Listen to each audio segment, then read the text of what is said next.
रामनवमी की आप सभी दर्शकों को ढेर सारी शुभकामनाएं। भगवान श्री राम का देवी और शक्ति से बहुत गहरा संबंध है। वासंतिक नवरात्रि में भगवान श्री राम देवी की शक्ति लेकर प्रकट होते हैं और शारदीय नवरात्रि में शक्ति का प्रयोग करते हैं। एक तरफ नवमी तिथि को जन्म लेते हैं और दूसरी तरफ नवमी तिथि को शक्ति की पूजा करते हैं। नौ दुर्गा का नवा स्वरूप माँ सिद्धिदात्री का है और इनकी पूजा उपासना करने से समस्त प्रकार की मनोकामनाएं पूर्ण होती है और व्यक्ति को जीवन में हर क्षेत्र में सफलता मिलती है। नवमी के दिन अगर केवल इन्हीं की पूजा की जाए तो व्यक्ति को संपूर्ण देवियों के पूजा का फल भी मिलता है और नवमी के दिन इन्हीं की कृपा और शक्तियों को लेकर भगवान श्री राम का जन्म हुआ था। इस बार माता सिद्धिदात्री और भगवान श्री राम की पूजा 21 अप्रैल को की जा रही है।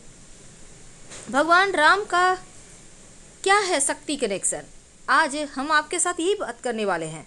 देखिए, भगवान राम का चूँकि यहाँ पर वासंतिक नवरात्रि में जो भगवान श्री राम नवमी के दिन प्रकट हुए थे, भय प्रकट कृपाला दीन दयाला, और उनका जन्म दोपहर के समय हुआ था। दोपहर 12 से 1 के बीच भगवान राम की पूजा अर्चना आपने की होगी। और वासंतिक नवरात्र के 9वें दिन भगवान राम का जन्म है, इसीलिए इसको राम नवमी भी कहते हैं। मध्य दोपहर में जब कर्क लग्न और पुनर्वसु नक्षत्र में भगवान राम का जन्म हुआ था, तो इसीलिए उनका जो पूजा अर्चना है दोपहर में ही की जाती है। इस दिन अगर आपने अभी तक रामचरितमानस का पाठ किया है तो बहुत अच्छी बात, नहीं तो कम से कम बाल कांड का ही पाठ कर लें। अब रामचरितमानस का पाठ करें, आप राम रक्षा स्रोत का पाठ करें। अगर स्वास्थ्य की परेशानी ज़्यादा परेशान कर रही है तो राम जी के मंत्रों का जप करें। राम शब्द भी एक महामंत्र है। जिन महिलाओं को संतान उत्पत्ति में बाधा हो रही है, उन्हें भगवान राम के बाल स्वरूप की ही आराधना करनी चाहिए। अब भगवान राम की पूजा का क्या है विधान, ये तो आपने अभी तक पूजा पाठ कर लिया होगा, लेकिन उनके मंत्र का जप आप पूरे दिन में कर सकते हैं कभी भी। ओम राम रामाय नमः, ये मंत्र रामचरितमानस के बाल कांड का पाठ करने के समय भी कर सकते हैं। वैसे दिन भर में आप कभी भी कर सकते हैं। इस मंत्र का प्रयोग बहुत अमोघ है। वैसे नवरात्र के अंतिम दिन हवन का भी विधान है। अभी तक आपने करके नवरात्रि की पुण्यता के लिए हवन किया जाता है। आपने पूजा पाठ करके सब कुछ कर लिया होगा, लेकिन अब जो आप करेंगे वो है रात में आप लौंग का प्रयोग। रात में यानी शाम होने के बाद कभी भी कर सकते हैं। जो माँ सिद्धिदात्री है ना, इनका स्वरूप आभा मंडल से युक्त है। माँ सिद्धिदात्री लाल रंग की साड़ी पहने हुए कमल पर विराजमान है। माँ की 4 भुजाएं हैं और बाईं भुजा में माँ ने गदा धारण किया है। दाहिने हाथ में माँ कमल पकड़े हुए हैं और आशीर्वाद दे रही हैं। माँ के हाथों में शंख और सुदर्शन चक्र भी है। अब आप सोच रहे होंगे हम माँ के बारे में क्यों बताएं। देखिए, माँ की महिमा सुनने से और बोलने से जो पुण्य मिलता है ना, वो बहुत ही दुर्लभ है। इसलिए थोड़ी बहुत माँ के बारे में भक्ति और शक्ति को जानना भी आवश्यक है। माँ जो है ना, पालथी मारकर कमल पर बैठी हैं। अब इनके चरण नीचे की तरफ हैं। देवी पुराण में भी आता है कि भगवान शिव ने सिद्धियां प्राप्त करने के लिए माँ सिद्धिदात्री का तप किया था। तब जाकर कहीं उनका आधा शरीर स्त्री का हुआ और देवी के आशीर्वाद के कारण ही भगवान शिव अर्धनारीश्वर के रूप में जाने गए।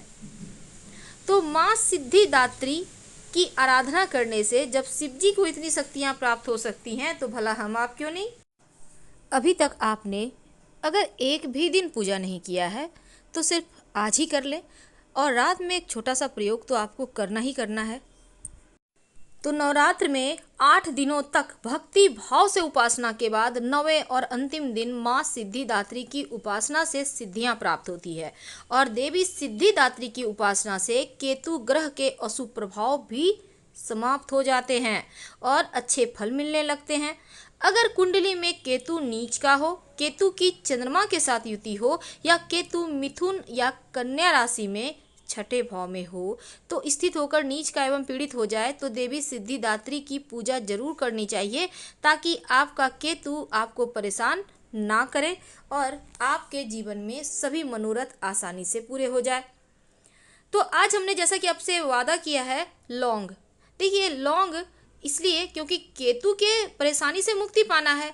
तो आज के दिन अगर आपके घर के आसपास कहीं भी कोई भी मंदिर है या शिव जी का मंदिर हो तो सर्वश्रेष्ठ, माता रानी का मंदिर हो तो और भी अच्छा, एक घी का दिया जलाइएगा, उसमें 2 लौंग डालकर केतु की समस्या से मुक्ति मिलेगी। और दीपक किसी पत्ते या दोने में ही रखिएगा। दूसरी बात, आज के दिन चूंकि राम जी का जन्म हुआ है तो घर के मुख्य दरवाजे पर एक दिया जरूर जलाइएगा।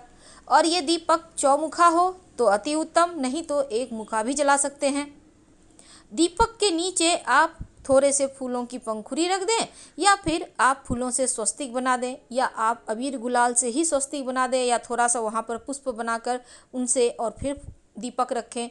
दीपक में एक कॉइन जरूर डाल दीजिएगा, सिक्का। ये घर के मुख्य दरवाजे पर आपको राम जी का जन्मोत्सव मनाना है और आपको खुशियाँ मनानी है, तो ये दीपक उसी के लिए है, आनंद के लिए। अब दूसरी तरफ अगर आपका मकान वगैरह नहीं हो पा रहा है तो इस दिन हमने आपको पहले भी बताया कि एक झंडा जरूर हनुमान जी के मंदिर में लगाइएगा, अपना मकान का सपना पूरा होता है। तो घर के मुख्य दरवाजे पर आपको दीपक जलाना है, याद रखिए फूलों की पंखुड़ी डालकर, या फिर एक स्वस्तिक बना दीजिए। अब ये दीपक जो होगा वो घी का होगा। घी अगर आपके पास नहीं है तो कोई दिक्कत नहीं है, सरसों का तेल का जला लीजिए, उसमें एक सिक्का जरूर डालना है। और दीपक में आपको और कुछ नहीं डालना है, याद रखिए कुछ नहीं। अब इस दीपक को जलने दीजिए। अगले दिन सुबह इसको कहीं मिट्टी वगैरह में दबा दीजिएगा सुरक्षित, या आप किसी पानी में विसर्जन कर दीजिएगा, कोई दिक्कत नहीं है। अब चूंकि रामनवमी का दिन है तो राम जी का सबसे प्रिय भोग क्या है?